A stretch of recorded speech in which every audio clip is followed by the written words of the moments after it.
Assembly. We discussed yesterday that there are certain words that fly off these podiums that are just rhetoric, and then there's others that are defined in the code. And so I'd like to explain what rape is under the Indiana Code.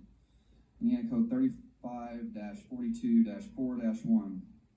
Except as provided in subsection C, a person who knowingly or intentionally has sexual intercourse with another person, or knowingly intentionally causes another person to perform or submit to other sexual conduct defined in the Indiana Code 35-31-5-2, when the other person is compelled by force or imminent threat, or force. The person is unaware that the sexual intercourse or the other sexual conduct as defined is occurring.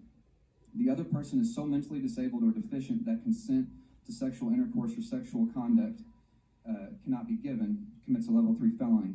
The offense described in this section is a level 1 felony if it's committed using or threatening the use of deadly force. It is committed while armed with a deadly weapon. It results in a serious bodily injury to a person other than the defendant. The commission of this offense is facilitated by furnishing the victim without the victim's knowledge with a drug or a controlled substance, or knowing that the victim was furnished with a drug or substance without the victim's knowledge. That's what rape is. That's disgusting. That is heinous. The fact that we have to put that into writing blows my mind. I mean, it doesn't. I understand the depravity of man. There's people out there doing that, and we don't want to find them. Incest is also described. Indiana Code 35-46-1-3.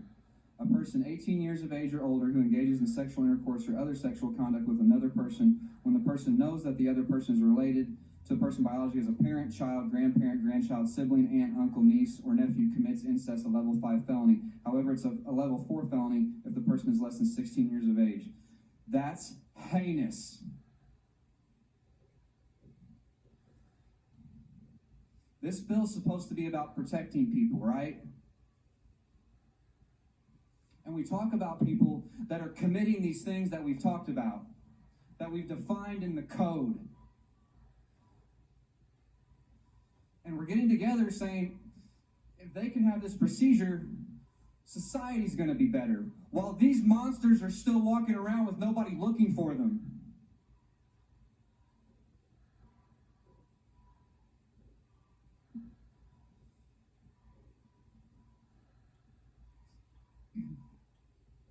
There's other things that we define in the code. Indiana Code 16-34-2-1.1. The human physical life begins when a human ovum is fertilized by a human sperm. I didn't write it. I didn't vote for it. That was here before my time. That's just the code.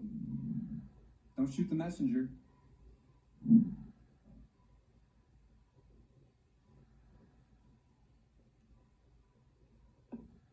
Murder.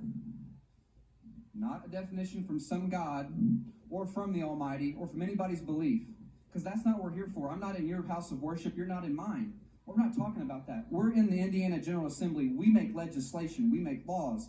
And this elected body says that murder is a person who knowingly or intentionally kills another human being. That's not up for religious debate. And that's not why I'm here. Article 1, Section 23 of the Indiana Constitution states that the General Assembly shall not grant to any citizen or class of citizens privileges or immunities, which upon the same terms shall not equally belong to all citizens. We don't go after the heinous people with Senate Bill 1. We don't treat people equally with Senate Bill 1. I have a lot of problems with it, the least of which is that I believe it's unconstitutional. I urge you to vote no on the bill, and that we come back and do something right, because this isn't 2 weeks in the making, it's 49 years in the making. Thank you.